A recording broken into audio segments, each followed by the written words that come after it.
ಮಾತಾಡ್ತಾರೆ. ಶತ್ರು ರಾಷ್ಟ್ರ ಅಂದ್ರೆ ಇವ್ರ ಪ್ರಕಾರ ಪಾಕಿಸ್ತಾನ್. ನಮಗದು ಶತ್ರು ರಾಷ್ಟ್ರ ಅಲ್ಲ, ನಮ್ಮ ಪಕ್ಕದಲ್ಲಿ ಇರ್ತಕ್ಕಂಥ ರಾಷ್ಟ್ರ. ಮಿತ್ರ ರಾಷ್ಟ್ರನಾ? നിങ്ങൾ കേട്ടില്ലേ? കർണാടകയിലെ ലെജിസ്ലേറ്റീവ് കൗൺസിൽ നിന്ന് കോൺഗ്രസിന്റെ മുതിർന്ന നേതാവായിട്ടുള്ള BK ഹരിപ്രസാദ് MLC ആണ് ഈ വിളിച്ചു പറയുന്നത്. ഈ MLC എന്ന് പറയുമ്പോൾ ഏതെങ്കിലും ഒരു ചെറിയ പോസ്റ്റാണ് എന്ന് ആരും കരുതരുത്. നമ്മുടെ കേരളത്തിലെ MLA പോലെ വളരെ പ്രാധാന്യമുള്ളൊരു സ്ഥാനം തന്നെയാണ്. കർണാടകയിൽ MLAയും MLCയും ഉണ്ട്. ആ ഒരു MLC ആണ് രാജ്യത്തോട് വിളിച്ചു പറയുന്നത് BJPക്ക് മാത്രമാണ് പാകിസ്ഥാൻ ശത്രു രാജ്യം, ഞങ്ങൾക്ക് കോൺഗ്രസിന് പാകിസ്ഥാൻ അയൽ രാജ്യം മാത്രമാണ് എന്നാണ് വ്യക്തമാക്കുന്നത്. പാർലമെന്റ് ഇലക്ഷൻ അടുത്തു, കോൺഗ്രസിന്റെ നയം പുറത്തെടുത്ത് തുടങ്ങിയിരിക്കുന്നു. വളരെ വ്യക്തമായിട്ട് പറയുന്നു, പാകിസ്ഥാൻ ഞങ്ങൾക്ക് ശത്രു രാജ്യമല്ല, മിത്ര രാജ്യമാണ്, അയൽ രാജ്യമാണ് എന്നാണ് ഈ BK ഹരിപ്രസാദ് രാജ്യത്തോട് വിളിച്ചു പറയുന്നത്. പാർലമെന്റ് ഇലക്ഷൻ അടുത്തതോടുകൂടിയിട്ട് ഒരൊറ്റ ലക്ഷ്യമേ ഉള്ളൂ, രാജ്യത്തുള്ള സകല തീവ്ര ചിന്താഗതിക്കാരുടെ വോട്ടും കോൺഗ്രസിൻ്റെ പെട്ടിക്കകത്ത് തന്നെ വരുന്നതിനുള്ള നീക്കങ്ങളല്ലേ നമ്മൾ ഈ കാണുന്നത്. നിങ്ങളൊന്ന് ആലോചിച്ച് നോക്കൂ. പാകിസ്ഥാൻ, നമ്മൾ ലോകത്ത് എല്ലാ രാജ്യങ്ങളുമായിട്ട് നമ്മൾ പലപ്പോഴും പല ബന്ധങ്ങളും ഉണ്ടാക്കാറുണ്ട്. പക്ഷേ അവിടെയൊക്കെ തന്നെ ഒരു കൊടുക്കൽ വാങ്ങൽ സിസ്റ്റമുള്ള രാജ്യങ്ങളാണ്. പാകിസ്ഥാൻ എന്ന് പറയുന്നത് കാലാകാലങ്ങളായിട്ട് നമ്മുടെ ശത്രു രാജ്യമാണ്. പിച്ചച്ചട്ടിയെടുത്ത് മുന്നോട്ട് പോകുന്ന സാഹചര്യത്തിലും പാകിസ്ഥാൻ എന്ന രാജ്യത്തെ ഞങ്ങളെ മിത്രമാണ്, അയൽ രാജ്യമാണ് എന്ന് പ്രഖ്യാപിച്ചത് കണ്ടില്ലേ? പാർലമെന്റ് ഇലക്ഷനിൽ അഥവാ എങ്ങാനും വിജയിച്ചാൽ കോൺഗ്രസ് നടപ്പാക്കാൻ പോകുന്നതാണ് നമ്മളിപ്പോൾ കേട്ടിട്ടുള്ളത്.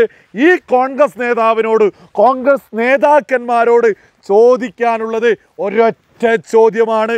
നമ്മുടെ രാജ്യത്ത് ധീരമായിട്ട് നമുക്ക് വേണ്ടിയിട്ട് പോരാട്ടം ചെയ്തിട്ടുള്ള പാകിസ്ഥാൻ്റെ ഭീകരവാദികൾ കൊലപ്പെടുത്തിയിട്ട് വീരമൃത്യു വരിച്ചിട്ടുള്ള നമ്മുടെ ധീര ജവാന്മാരുടെ വീടുകളിൽ പോയിട്ട് അവരുടെ കുടുംബാംഗങ്ങളോട് നിങ്ങൾക്ക് പറയാൻ സാധിക്കുമോ, പാകിസ്ഥാൻ BJPയുടെ മുഖ്യ ശത്രുവാണ്, ഞങ്ങൾക്ക് അയൽ രാജ്യമാണെന്ന് ചോദിക്കാൻ നിങ്ങളെ കൊണ്ട് സാധിക്കുമോ? അതേപോലെ തന്നെ നമ്മുടെ ഭാരതത്തിലെ കശ്മീർ മുതൽ കന്യാകുമാരി വരെയുള്ള ഭാരതീയരായിട്ടുള്ള പൗരന്മാരെ പല തവണകളായിട്ട് പല വിഷയങ്ങളിലൂടെ പല തീവ്രവാദ ആക്രമണങ്ങളിലൂടെ കൊന്നിട്ടുള്ള ഈ പാകിസ്ഥാന് വേണ്ടിയിട്ട് ഉയർത്തുന്നത് ഈ മരണപ്പെട്ടിട്ടുള്ള നമ്മുടെ പൗരന്മാരുടെ മൃതദേഹങ്ങൾക്ക് മുകളിൽ ചവിട്ടിക്കൊണ്ടാണ് ഈ കോൺഗ്രസ് നേതാവൊക്കെ ഞങ്ങളുടെ അയൽ രാജ്യമാണ്, മിത്ര രാജ്യമാണ് പാകിസ്ഥാൻ എന്നൊക്കെ ഉറക്കെ പ്രഖ്യാപിക്കുന്നത്.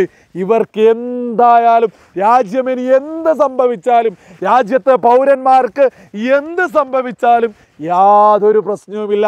ഒരൊറ്റ ലക്ഷ്യമേ ഉള്ളൂ, തീവ്ര ചിന്താഗതിക്കാരുടെ വോട്ട് വാങ്ങുക, അധികാരത്തിലെത്തുക എന്നുള്ളത്. ഇതൊക്കെ കേരളത്തിലെ നിഷ്പക്ഷരായിട്ടുള്ള സകല സുബോധമുള്ള ആളുകളും വളരെ വ്യക്തമായിട്ടും കൃത്യമായിട്ടും മനസ്സിലാക്കേണ്ടതുണ്ട്.